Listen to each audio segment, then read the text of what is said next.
Good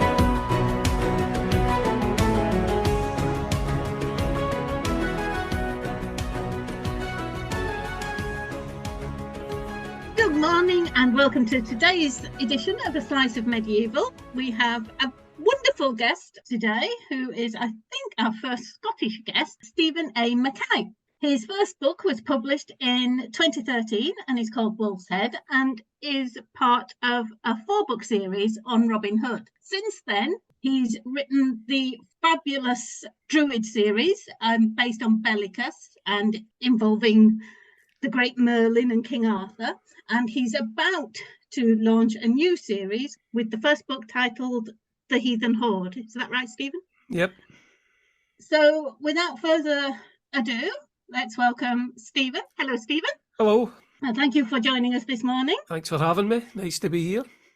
So your first series was a 4-book series about Robin Hood. What attracted you to Robin Hood's story? Well, to be quite honest, it was a complete accident because I was out at work. I used to be a meter reader, gas and electric meters. And I was out at work, I think it was 2009. I've got the exact date written down somewhere, in a place called Bearsden in Glasgow, which is one of the posher areas. And it's all these big houses which have names instead of numbers. And I just finished one of Bernard Cornwell's Uhtred novels. And I was sitting in the car and I was thinking, I'd really like to try and write something like this, but who could I write about it? I wanted like a British hero with the British landscape in the background and that kind of historical setting, but I could not think of anything. So I sat in the car for a while, could not come up with a single thing, and I gave up and drove down to my next job to read the meter, and the house was called Sherwood. So, I mean, what can you do in that situation? It was definitely a sign from God, wasn't it? So immediately I started thinking, well, Robin Hood, I've never really been interested in Robin Hood. It always seemed a bit twee or something, the old films with the tights on and stuff like that.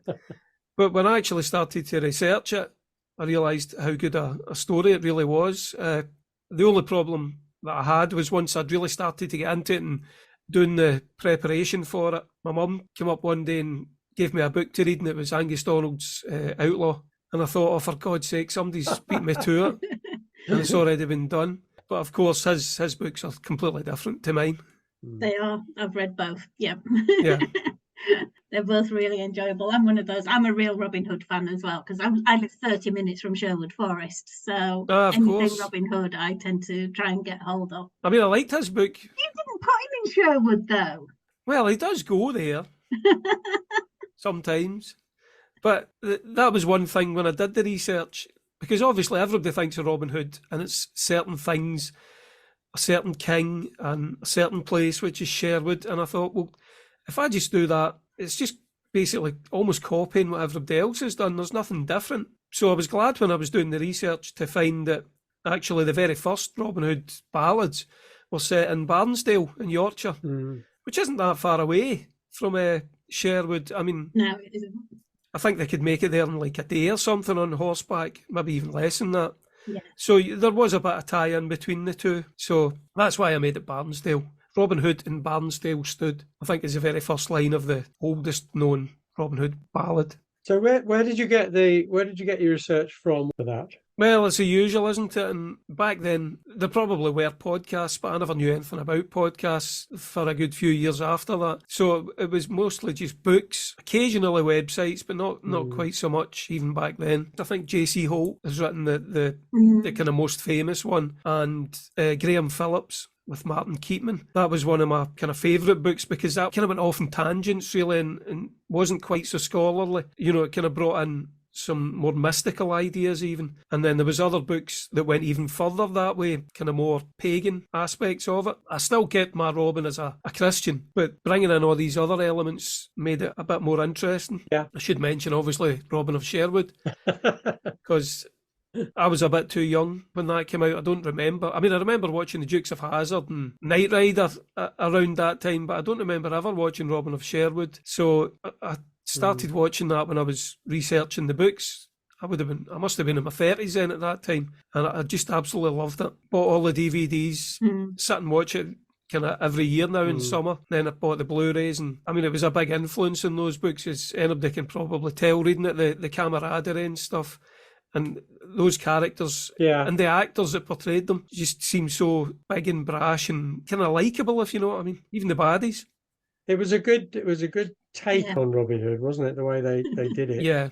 It was very popular. Yeah, even now it's still very popular. And I mean, I liked, again, they had the pagan kind of aspects in it, which I think is fair enough because they'd still been around at the time. But I didn't want to go too far down that, especially with the kind of modern paganism, which is completely different. You know, it's based on completely different things than it would have been based on back then, really. But it's nice to bring certain things in just to add a bit of creepiness or...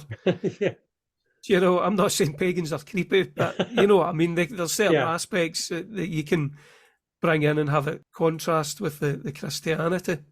Yeah. I think it helps to explain to people the way people thought in medieval times about things they couldn't explain as well. So they would have the nature side of things, like the Hunter and the Green Man, to explain things that they couldn't explain.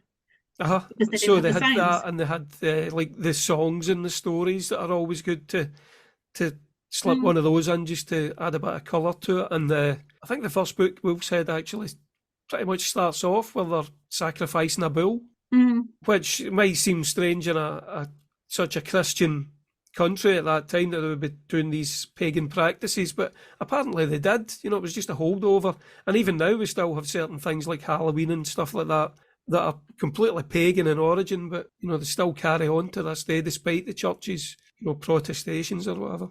Songs is a funny one, isn't it? Because throughout time, people have loved to listen to people singing and join in and so on. Yep. And really in the modern age, we're sort of losing that, aren't we? I mean, even in the 20th century, that was still early, certainly the first half of the 20th century, you know, the old wartime songs and all of that kind of thing, which were really part of culture. They were in people's heads and psyche. But this generation, I don't know. It seems to me we haven't got that kind of folk history song that tells our story. Yeah, I think it's maybe just the type of music. It's changed from the folky side of it. I mean, obviously I listen to heavy metal all the time, but even stuff like Iron Maiden have songs about literature and history and things like that. But my daughter listens to a mix of stuff. She's 15, and the modern stuff, I don't know, it's like every generation, isn't it? They think that their kids' music's rubbish, and I'm certainly the same. I think I can't say it's just a noise, because the music I listen to is pretty much just a noise. But you do get that though, don't you? Because during the 80s, they used to say it was this decade that music forgot, and now everybody loves harking it. back to the music of the 80s. Yeah, exactly. I think the 80s is a good example, because at the time it seemed very throwaway, and it was all the synthesizers, and it was, this is easy, you don't need any skill to use the synthesizer. But obviously the songs are very memorable, you know, the Human League and things like that. Whereas nowadays, I just don't really hear much that's as interesting as that. And if you go back slightly further, the stuff I listen to that's not heavy metal, like Jethro Tull and Fairport Convention, they definitely have that folky aspect to them, and historical aspect as well. Definitely. I was at a Knights in Battle event at Conisbrough Castle donkeys years ago, in the 80s or 90s I think it was, and they were playing Jethro Tull to get people in. And I mean, when I was younger, when I was 15, I would have laughed at that stuff, and I would have thought, well, the rubbish, this is old man's music. But now it certainly set the atmosphere around the castle that day. Yeah, well, it does, Whereas, like, modern music doesn't seem to have that same atmospheric quality to it. I don't know. Hopefully it'll go back the way one day and get back into a bit more of the storytelling aspects. I mean, you do get, like, rap is based on storytelling, isn't it? But it's just not our kind of storytelling. You know, it's not like rap doesn't tell you a story about Robin Hood or historical stuff. It's different things that maybe somebody like me doesn't quite understand. Also, I think melodies are important, aren't they? Simple melodies, which people, you know, you can't get it out of your head almost. Yeah, you can remember. It's that kind of thing which we don't seem to have quite at the moment. I guess in the younger generation, maybe there is, but there's so much diversity of music. I mean, if you go back, you know, even 100 years, the songs that everyone was singing were probably much the same songs. Yeah.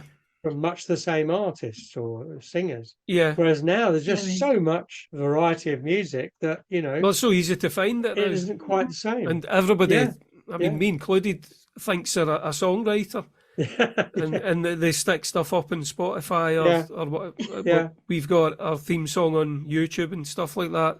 Whereas back in those days, you had certain people that would be the songwriters. I suppose it is interesting to think if songwriters back in, say, the 5th century to medieval times, did all the songs sound completely different because they weren't meeting each other and sharing ideas, or did they travel around and share ideas? Oh, wow. So, you know. I suppose also medieval times, the purpose of a song was very different to today. Today, it's to entertain. Yeah. In those days, yes, it was to entertain, but it was to get those stories out there. They weren't necessarily written down. And if they were, very few people could read them. Yep. So the way to get stories told, to remember history, was to do it in song. Yeah, there's an oral history aspect, isn't there? Yeah. Yeah, I like to have that in my books where Bellicus the Druid's maybe writing a song about some great hero that's died, so you know, like the Vikings or whatever their name passes down through song. So your Robin, slightly different from, if you like, the classic Robin, in that the classic Robin obviously steals from the rich and gives to the poor.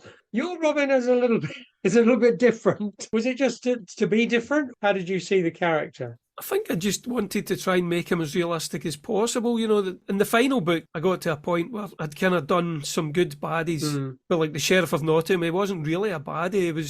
It was just against Robin because he was an outlaw and he was the lawman of the time. Yeah. So I wanted to try and have everybody kind of realistic. So rather than black and white, it was, you know, shades of grey for the characters. And Robin was definitely supposed to be a bit like that, but he had his weaknesses and his strengths. But by the time it came to Blood of the Wolf, the 4th one, I decided, well, I've kind of done all this now. How do I make it ramp it up for the final book? So I made that baddie basically just a psycho who has no redeeming qualities whatsoever. And I think it made it a good ending for the series. But in general, I tried to make all my characters a bit more grey than, you know, all good or bad, because we're not all good or bad. Even the worst people in the world generally have people that love them or think they're all right. You know, even somebody like Hitler actually had people that thought he was a nice guy when obviously he wasn't.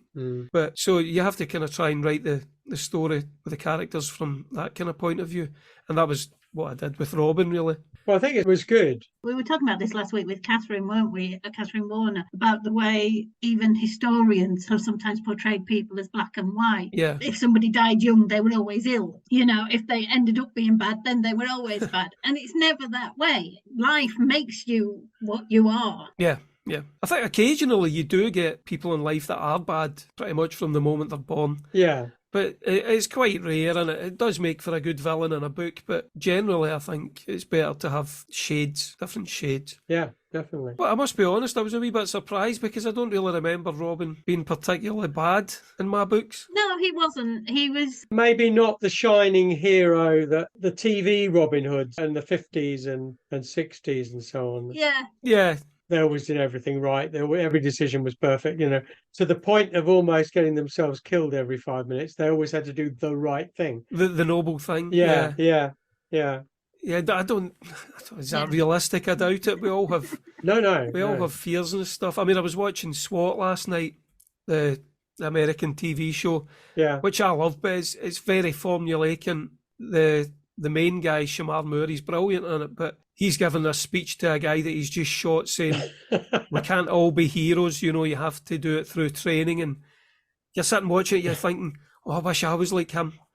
But, you know, most people aren't really like that. We do all have our fears and nervous about stuff and anxieties about stuff, and Robin Hood would be no different. I'm sure he'd probably worse than other folk because he's living out in the forest being chased by everyone, basically. why do you think Robin Hood himself has become one of the greatest medieval heroes? I think it's just exciting to think of living out in the forest. I know I've just said that that's probably terrifying, but it would be terrifying for you if it was happening to you. With everybody chasing you and you're the wolf's head and anybody can kill you without fear of the law. But I mean, I think it's just the idea of living out in the forest with your girlfriend and your pals and just beating up rich folk that are horrible to everyone, stealing their stuff and then, sitting around a campfire eating roast venison or whatever and drinking beer. That sounds, if you were a peasant in medieval times, hearing that story, it probably sounded like heaven. And it still kind of does, really, doesn't it? That's the idea of that. As long as you don't think too much about the constant fear of being killed. Yeah. So I think that's probably played a big part into it. And also the fact that to this day it carries on that, stick it to the man. Everybody hates the government. Everybody hates authority telling them what to do. Maybe not at my age or our age. You kind of get over that. Certainly younger people, and definitely back in medieval times, when I think everybody really did hate authority with a passion because of the way they were treated by them. And I think having a hero like Robin Hood to believe in and look up to just made the stories all that more exciting, and they just kind of developed. And those themes of, hope and love and loss and all that stuff that's in the Robin Hood and my novels anyway, I think, it carries on. It's from any period in time. Everybody enjoys things like that and has those same feelings. It does make me laugh, though. We don't actually know who Robin Hood is, and nobody can definitively identify him. Yeah, or if he existed. But we in South Yorkshire have named an airport after him. Right. Because he's so famous throughout the world. Yeah, and he's got Robin Hood's Bay, and I mean, I've read theories that it was actually William Wallace. It's crazy. I think it's the number of iterations of the legend that make it such a big thing, because anybody can, in their own area, and of course everybody was local, everybody lived in the same place forever. So the fact that it could apply to you in your area was what was attractive about it, really. Yeah, exactly. It wasn't about somebody else. It could be about your local outlaw or whatever. Yeah. And since just about everybody was a peasant anyway, it appealed to all of them. And I think that's why nobody can say who Robin Hood was, because it was basically an amalgamation of probably various heroes from all over, maybe northern England, southern Scotland, and it was just all put into one big story, all the different parts of it. Yeah. Obviously, you've written about other members of the band, as it were. So, have you got a favourite character amongst the merry men? I think it's probably Little John. Yeah.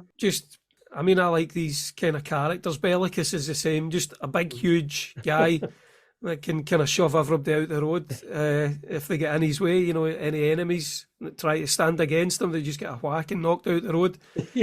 And it's kind of boys' own stuff, isn't it, as they call it? And the fact that Little John he's kind of like a really nice guy. Don't cross him. If you cross him, you're going to get a right good thump. But he's a really nice guy, and he kind of holds the band together at times because he wants to be kind of everybody's friend. So he's a really good kind of lieutenant to Robin Hood, who maybe has different aspects to him, that he's not quite as nice a guy or whatever. So I think, it's probably Little John. I do like, I'm not particularly tall myself, I'm like 5'11" or something.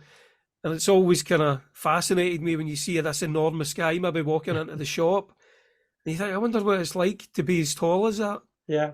I'm 5'2". I think that about everybody. I walk into the shop and go, why do they have the top shelf so high? Well, that's what I mean. Being tall has all these great advantages, and he can be very intimidating. And I've seen big guys that are boxers and stuff like that, and you think, well, I really would not want to get on the wrong side of them. But at the same time, being tall has disadvantages. It makes you a target. People want to prove to themselves and everybody else that they can bring you down. They can beat you in a fight or whatever, purely because of the way you look or the size of you. And it's so all this kind of feeds into the stories, doesn't it? And the contradiction between the huge size and the nice guy sort of thing is really good, isn't it? Yeah, and I do like how, even though you finished the 4-book series on Robin Hood, you have continued the story with Little John, Will Scarlet and Friar Tuck, with a short story every year. Yep. There's some fabulous novellas, ghostly ones, chasing round the countryside trying to find a delivery guy with a present. That's right, yeah. Had me in absolute giggles by the end of it, that last book. Have you ever thought of doing a full-length one of those? I think it would be brilliant. Well, I know you've said this before, but Sworn to God is basically a short novel. I think it's like 236 pages, so it's almost there, you know. The hard thing is I'm not really a mystery reader, you know, so I don't really know what I'm doing in terms of writing a novel. What I do, I think, works fine for a novella or even a short novel, but I don't read those types of books, so I don't know how it's all done and how the best of those writers do it. So I like to just keep it simple and just keep it short. And usually it's kind of a way of writing short ones.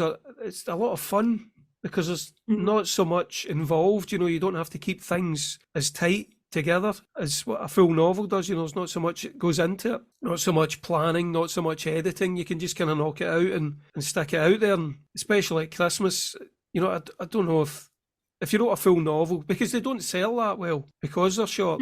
So if I was to put a whole lot of effort into writing something that was maybe set at Christmas and people only buy it at Christmas, you know, it's a lot of effort for something that people aren't going to buy for 10 months of the year. Yeah. Also, at the minute, it is nice to look forward to. There better be another one this Christmas because I've got in the habit now. So have I. But the only problem is, obviously, I've got a publisher now. Yeah. And they're expecting 3 books for Alfred the Great. And Wow.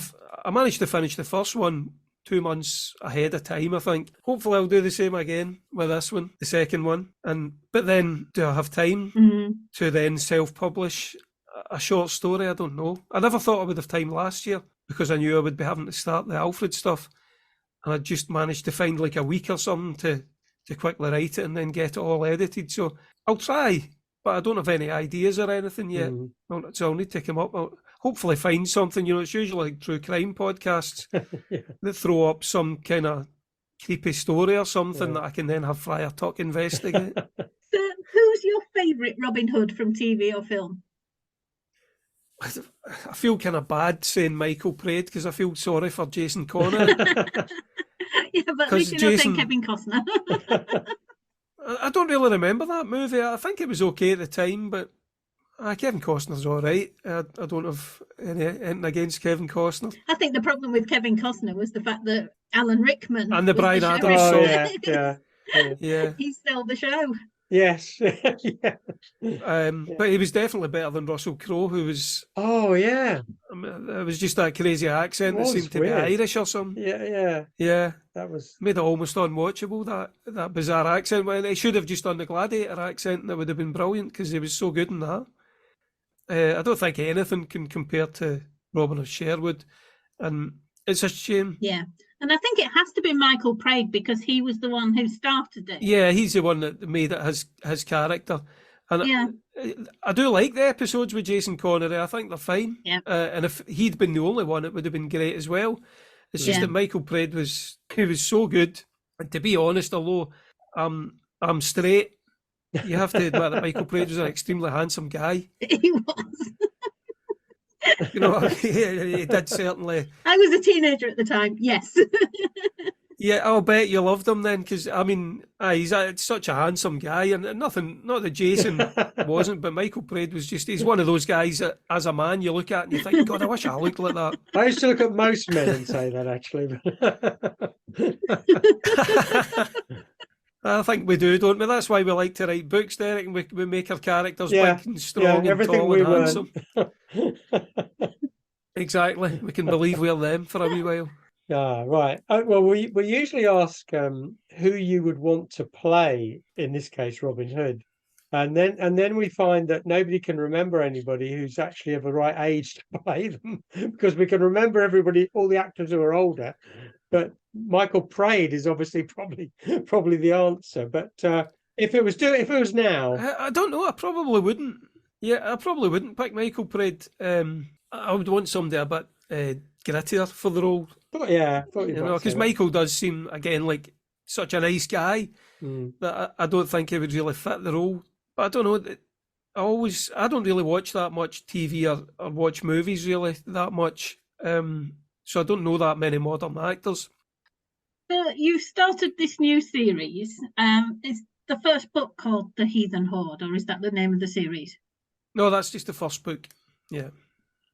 But so what attracted you to Alfred the Great telling that story? Was it just your editor suggested it, or did you Yeah. think, really? Yeah. That he had reviewed a book for him. He'd asked me on Twitter if I would like to review an advance review copy of one of the books that he was editing, and I did it for him, and I think he was quite pleased that I'd done it so quickly, and I'd worked fast for him, and so he just suggested, would you like to work with Connelly? And I thought, well, all right, because they do make nice covers, and he seemed like such an enthusiastic guy that I thought, well, this is good, because publishers aren't always... Yeah. They might act interested, but they kind of soon lose interest once the book's out, I think. And I don't think Connelly's like that. But, I mean, he's the one that approached me and said, would you like to work with us? So I was like, well, I never had any other ideas. I was doing my Druid stuff. So I said to him, well, what do you want me to do? Have you got any ideas? And I think that was the first idea I came up with, was Alfred the Great. I would never have thought of Alfred the Great. Again, he's a bit like Robin Hood. I never knew anything about Alfred until the editor suggested it. And to me, it was just some kind of boring historical lesson that people probably get fed at school. Because me being Scottish, I'd never had those lessons, you know. I don't think they get them here either, to be honest. They seem to start. I'm sure Matthew. I'm sure. There's certain things everybody gets, but I'm sure Matthew said he got it at Probably. school. Yeah. No, I didn't. But we I had never knew Romans. anything. We always did Romans, and I know Lewis did Romans. But then he Well, got see, straight I on wish to we had. Vikings. No, we never get anything exciting. All we got was the Blitz, the Second World War, because Clydebank, which is where I live, is pretty much, it was blitzed in the Second World War. So that's what I wasn't interested in that at all. I wanted Romans and Greeks and Egyptians and Vikings and stuff, and we never got it. And we certainly never got Alfred the Great that I remember. And as I say, I thought it was going to be really boring, but then I started researching it. I thought, actually, this guy had an unbelievably exciting life, and it was a really, really good character to put in a novel. All the different stuff that happened to him and what he was like as a person. And although the women aren't mentioned much, there's quite a lot about him to explore. And as I say, I started researching it, and I thought, well, actually, this is a brilliant idea. All the stuff that happened to him, and just the kind of character is the fact that it has these physical ailments. Where first of all, he had hemorrhoids apparently, and then he asked God to take them away, and he did. God took these hemorrhoids away, but and gave him terrible stomach pains and stuff instead. And it's just, to me, that it seems like it's probably stress and anxiety that caused it all. And I don't know about you guys, but I've had certain things where I've had terrible headaches and stuff, and it's only after a couple of years that I've realised that it was always happening just before my Open University exams. And I realised it's actually the stress of these exams has given me physical pain. And there's other things where, like when I was in a band, we would get a bit stage fright before going on stage, and I would actually vomit. I would actually have to go to the toilet and be sick. And after that, I'd be fine. I'd go on stage and I'd be fine. So I know from personal experience that stress and fear can cause physical problems. So I thought that would be quite interesting to explore with Alfred. He had a pretty stressful life, didn't he? Exactly. I mean, all the things that happen, all these kings, especially when the Vikings are coming for you, and they've maybe just done the Blood Eagle on a neighbouring king, and you've got the thought of this, and you've got a family, and these crazed Vikings are surrounding you. So it would be a terribly anxious time for anyone, never mind him. So it's quite good that he's a Christian. The Vikings were pagan. They had their own gods and stuff. So it's a good kind of mixture of everything. Again, it's just, his stories really get everything a historical novel really needs. And I don't really have to make anything up. I have added in some little bits here and there just to make it more exciting. But it really doesn't need to be made more exciting, because his life was, it was brilliant, the stuff that happened to him. the things. I mean, the whole thing with the ships, the Viking fleet, Yeah. they were coming. I probably shouldn't give it away for people reading the book, but there was a God sent disaster that basically saved the nation. Yeah. And I'm reading this when I'm researching it. I'm thinking, this is something that I would never have made this up in a novel because it's so unbelievable. Yeah. People wouldn't think it could ever happen, and yet it's actually true. So working that in a novel was, it was really interesting, and I enjoyed finding a way to do it and to make it an exciting scene. So you let him burn the cakes. I'm not telling you. Not in the first book, anyway. That's in the second book. Happens. that time period. But no, I'm quite sure it never happened in real life. It seems ridiculous. Yeah, I am. It's like Robert the Bruce and the Spider, isn't it? It's just. It's allegorical or whatever they say. It was supposed to be that the old lady or whatever who was making the cakes didn't recognise him. Of course, nobody would recognise him because they never had like tabloids or anything back there, TV or anything. So how would you know what he looked like? And I was saying, well, he was on the coins. But I've actually got a reproduction of one of the Alfred coins, and I mean, if he looked like that, then no wonder he felt sick all the time because he just looks crazy. Nobody looks like that. Yeah. So I thought it was quite interesting that, would they recognise him with all these coins and pictures of him? No, you wouldn't. I think they'd probably recognise his noble bearing, the clothes he was wearing and things like that, but that he was wearing expensive clothes maybe. But otherwise, they wouldn't know one lord from the other until he stood there and said, "I'm King Alfred." Yeah, and then would they believe him? It's another aspect. It's another perspective, isn't it, of the period of what people knew, what they experienced, what they didn't understand, and so on. It's what it's all about. Now, the series, does it sort of begin and end with Alfred, or does it go beyond Alfred? Well, I don't know. Obviously, there's a possibility that it could go further on with Edward or whatever. Yeah. I've only signed a contract for 3 books, and they're all about Alfred, and we've kind of set what years each book will cover, and then it'll finish. And obviously, after that, I'd quite like to go back to, as you did, go back to my own self-published series and do another Druid novel because people are wanting to read another one. Definitely. I know, yeah. Yeah. But after that, I mean, I'm enjoying writing these Alfred ones. So if they were to sell well and there was an appetite for a continuation, then I have to talk to the publisher about it and see if I could carry on. I haven't researched anything past Alfred's life, so I don't know how exciting Edward's story is. I know that Bernard Cornwell's, the TV show and stuff, cover that. So there probably is fodder there for more. Yeah, I would think so. Yeah, I'm sure there would be. Yeah, we looked into Edward a couple of months ago, didn't we? And Edward and Ethelfled, it's an interesting period. Yeah, I think Ethelfled as well, because there's not much about women written down in the sources. She would be a really good character because she's a strong woman, and maybe see what the publisher says. I suppose it depends on sales. If nobody buys them, I doubt the publisher will want any more. I'm sure they'll sell. The conclusion we came to when we talked about Edward was that sandwiched between Alfred and Athelstan, he's sort of inevitably seen as lesser. Right. But actually, he did quite a lot. Achieved quite a lot. Yeah, and I think especially the Last Kingdom TV show, that it's not really what I've been finding in my research, especially with Alfred. He's kind of portrayed as this bookish, weak, smaller guy who needs Uhtred to go and fight for him.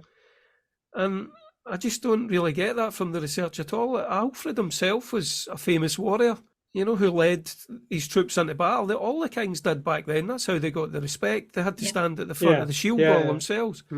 So that's how I've taken him in my books, that he is actually, he's not like Uhtred, he's not as hard as him, but he is definitely less weak as what he's portrayed in Cornwell's TV series, which is excellent in general. Yeah. Oh, well, we're looking forward to it.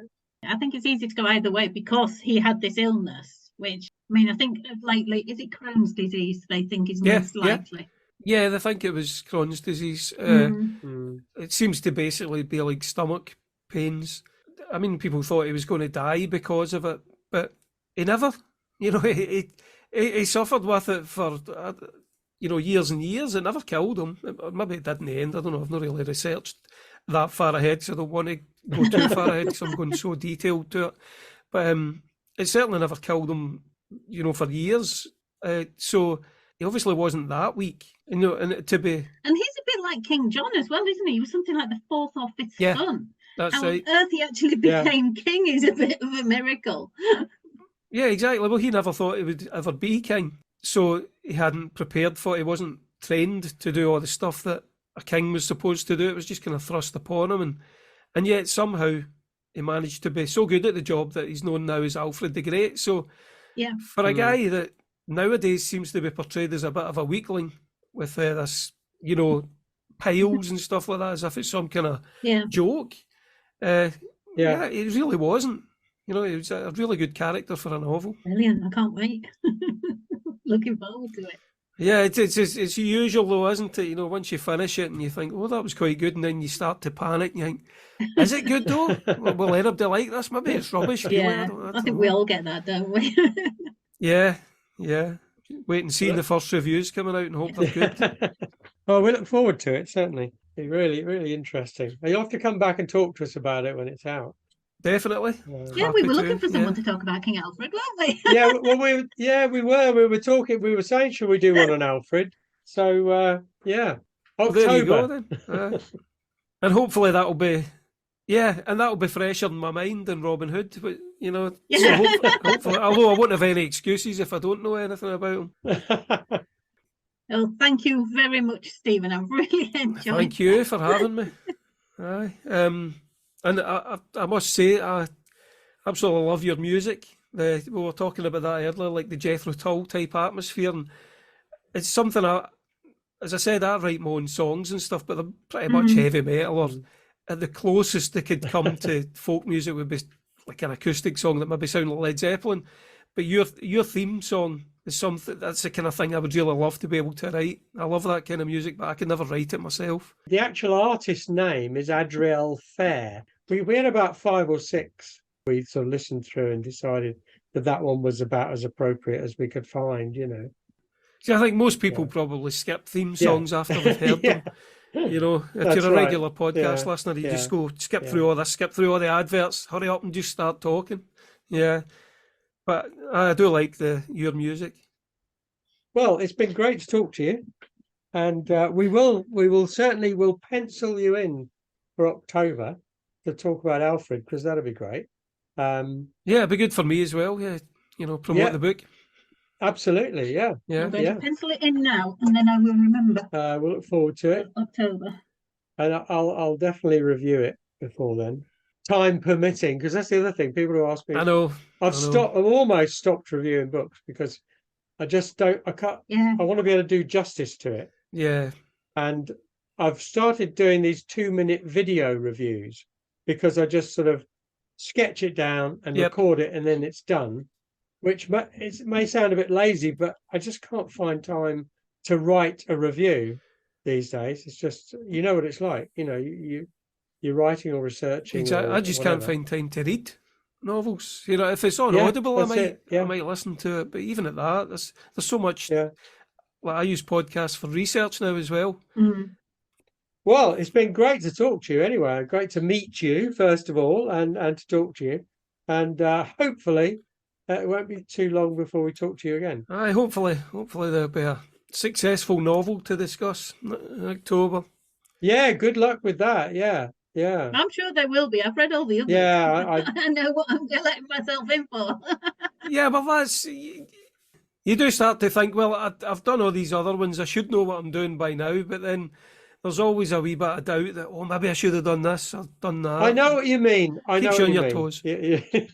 Whenever you put a new book out, I was Yeah. the same with this one on Nicola. I thought, have I done enough? Somebody's going to complain that there's too much about everybody else and not enough about Nicola. And well, the reviews have been overwhelming. Yeah, exactly. You So can't win everything. yeah. Somebody's always going to complain about something. Well, I think I'll go out the back and do my writing today. It's nice and sunny out there. Yeah, and here, yeah, blue skies down here.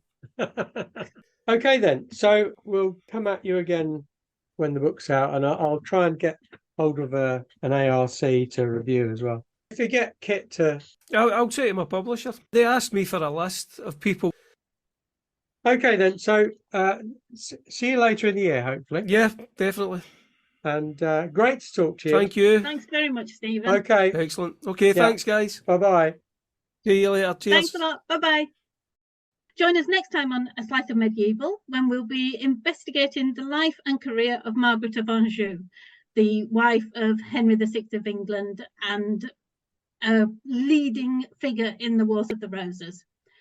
I'm Sharon Bennett Connolly. And I'm Derek Birks. Join us again next time. But before then, you might be interested in this. Hello there, my name is Matthew Harfey. And my name is Stephen A. McKay. Together we host Rock Paper Swords, the historical action and adventure podcast. We are both best-selling historical fiction authors, and each week we chat about all things historical and anything that could fall under the banner of action and adventure in books, film, TV and games. We've had some amazing guests over recent months, including Bernard Cornwell, author of The Last Kingdom and Sharp, best-selling author Simon Scarrow, TV celebrity historian and author Dan Jones. We've even interviewed the great flute-playing frontman of Jethro Tull, Ian Anderson.